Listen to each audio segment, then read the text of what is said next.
চম্পা কিচেনে সবাইকে জানাই স্বাগত। আজকে আমি বানাবো লাচ্চা পরোটা।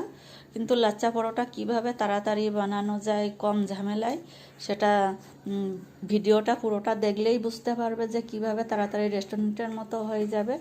খেতেও তো খুব সুস্বাদু হবে। প্রথমে ময়দা নিয়ে নিয়েছি, এখানে স্বাদ মতো নুন আর 1 চামচ কিন্তু চিনি দিয়ে দিয়েছি। এখানে সাদা তেল দিয়ে দিচ্ছি কয়েক চামচ। এটা ভালো করে মোলায়েমটা দিয়ে নিতে হবে। আমার নেওয়া হয়ে গেছে, জল দিয়ে এটা আমি ভালো করে মেখে নেব। জল দিয়ে কিন্তু ভালো লাস্টে আমার মাখা হয়ে গেছে, আমি লাস্টে তেল একটু মাখিয়ে নিচ্ছি। এটা কিন্তু ময়দাটা ভালো করে মাখিয়ে নিতে হবে, আর বেশি নরম করলে কিন্তু হবে না।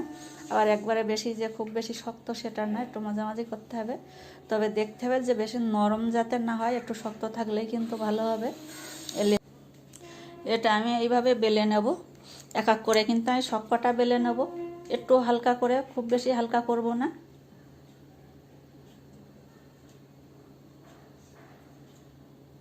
এখন এইভাবে আমি বেলে নিচ্ছি, ময়দা দিয়েই বেলে নিতে হবে এটা। আমি এরকমভাবে সবগুলোই বেলে নিয়েছি। এবার প্রথমে আমি একটা দিয়ে দিয়েছি, সেখানে ময়দা দিয়ে আর একটা দিয়ে দিয়েছি। এর ময়দাটা কিন্তু বেশি করেই দিতে হবে, অল্প অল্প দিলে হবে না। এইভাবে আমি সবগুলো একের ওপরে আর একটা দিয়ে সব সাজিয়ে নিয়েছি। বেশি করেই ময়দা দিতে হবে। এর ওপরে আমি আবার একটু কিন্তু বেলে নেব ময়দা দিয়ে। আর এই ভেতরে ময়দাগুলো কিন্তু বেশি দিতে হবে, না তো একটা আর একটার সাথে জয়েন হয়ে যাবে এরকম চাপ দিলে। এইভাবে ভালো করে বেলে নেব। আমি কিন্তু একটু মোটাই করব। আপনারা যদি হালকা করতে চান তাহলে কিন্তু এখানে যে আমি রুটি কতগুলো যে দিয়েছি, একটু পরিমাণটা কম দিতে হবে, তাহলে কিন্তু বেলার পরে হালকাটা হবে।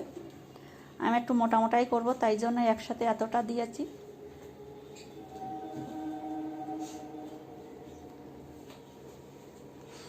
আমার বেলা হয়ে গেছে, এবার এক এক করে আমি তুলে নেব।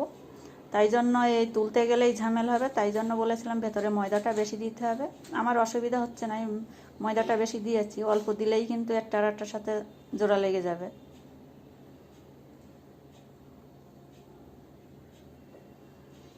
এইভাবে এক এক করে সব কটাই কিন্তু আমি উঠিয়ে নেবো এরকম করে।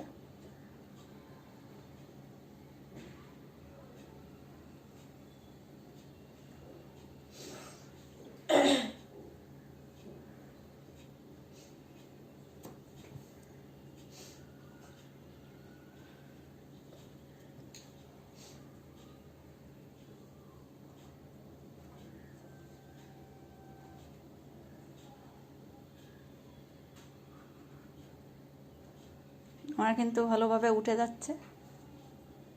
ভেতরে ময়দাটা বেশি দেবেন, তাহলে আপনাদের অত অসুবিধা হবে না তুলতে। যতটা বেশি দিতে পারবেন ততই ঝামেলাটা কম হবে। আমি এইভাবে সব এক এক করে সব কটাই তুলে নেব। আমার তুলে নেওয়া হয়ে গেছে। প্রথমে আমি একটা এখানে দিয়েছি, একটা রুটি আমি এখানে বেশ ভালো করে মেলে দিয়েছি। আমি সাদা তেল নিয়েছি, এখানে 2 চামচ ময়দা দিয়ে ভালো করে এটা ফেটিয়ে নিচ্ছি। এটা ওপরে দিয়ে দিতে হবে, কিন্তু তেলটা বেশিই দিতে হবে, অল্প দিলে কিন্তু হবে না। এটা বেশিই দিতে হবে, সব জায়গায় ভালো করে মাখিয়ে দিতে হবে। আমি ময়দা দিয়ে দিচ্ছি ওর ওপরে। আমি এর ওপরে আর একটা দিয়ে দেবো। এই যে আমি সব এক এক করে তুলে রেখেছি, এবার এক এক করে আমি সব কয়টাই এইভাবে দিয়ে নেবো, এক এক করে সব কটা। তেলটা একটু বেশিই দিতে হবে, মানে সারা জায়গাটা যাতে ভালোভাবে মাখানো যায় সেরকমভাবেই দিতে হবে।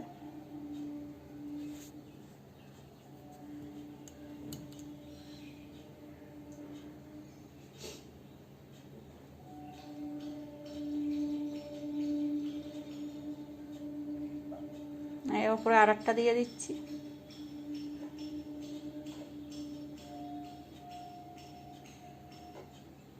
আবারও এরমভাবে তেল দিয়ে আমি ময়দা দিয়ে ছড়িয়ে তার ওপরেও আর একটা দিয়ে দেবো। এইভাবে আমি এক এক করে সব কটা মাখিয়ে নেব।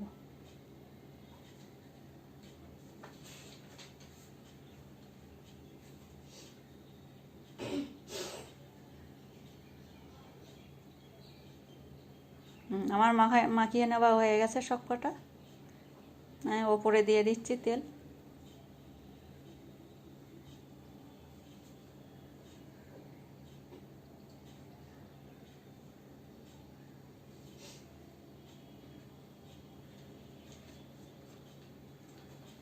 আমি ওপরে ময়দা দিয়ে দিচ্ছি, আবার ছড়িয়ে ভালো করে দিতে হবে। আমার কিন্তু হয়ে গেছে, সব কটা এইভাবে করা আমার হয়ে গেছে। এই লাস্টে ছিল, আমি দিয়ে দিয়েছি ওপরে। এটাও আমি ওই তেল মাখিয়ে নেবো, লাস্টেরটাও তেল মাখিয়ে ওইভাবে একইভাবে করে নেব।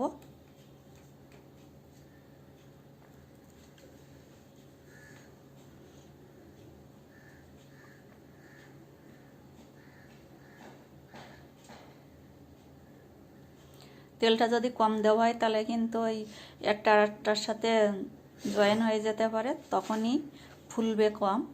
আর যদি তেল বেশি দিয়ে সবভাবেই ঠিকঠাক থাকে তাহলে কিন্তু পরোটাটা খুব ভালো হবে, লাচ্চা পরোটাটা খুবই ভালো হবে। আমি এইভাবে দিয়ে দিচ্ছি।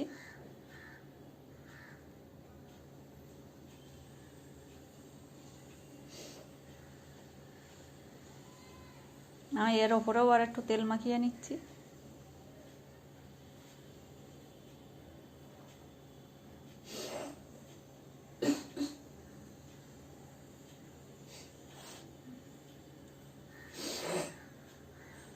বেলুন দিয়ে একটু চওড়া করে নেবো। এটা খুব সুফে সুফে, কিন্তু বেশি করলে হবে না, বেশি বেলতে গেলে হবে না, তাহলে জয়েন হয়ে যাবে।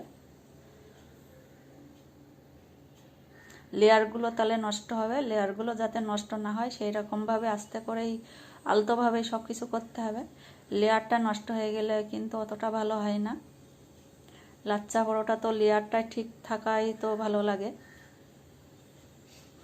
আর ছুরি দিয়ে সেইভাবে ছুপিয়ে করে কাটলে হবে না, আলতোভাবে কেটে নিয়ে যেতে হবে, না তো কিন্তু লেয়ারগুলোর মুখটা আটকে যাবে।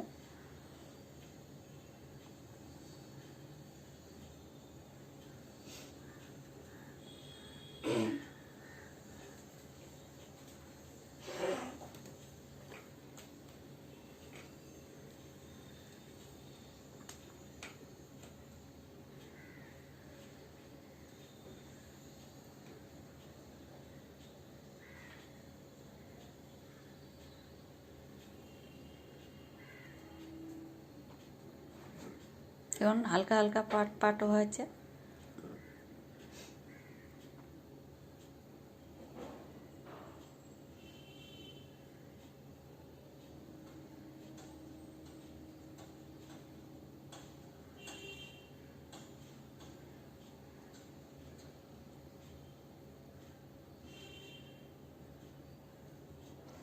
এটা হাত দিয়ে একটু চেপে চেপে নিয়ে আমি বেলুনি দিয়েই বেলে নেব।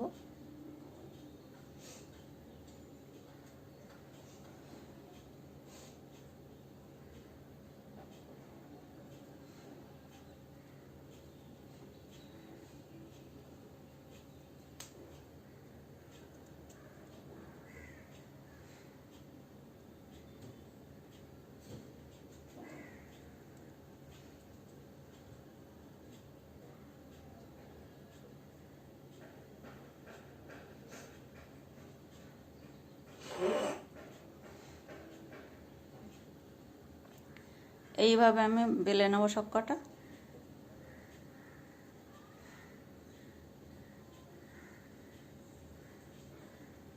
খুব বেশি চাপ দিয়ে বেলবো না, এটা আলতোভাবে একটু বেলবো যাতে লেয়ারগুলো নষ্ট না হয়।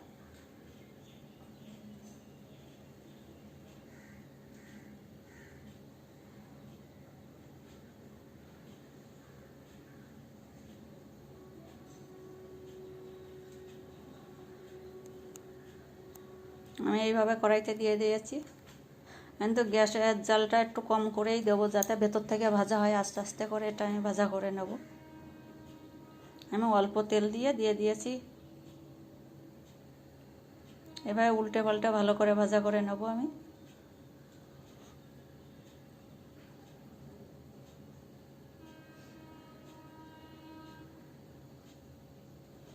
আর একটা কড়াইতে দিয়ে দিয়েছি।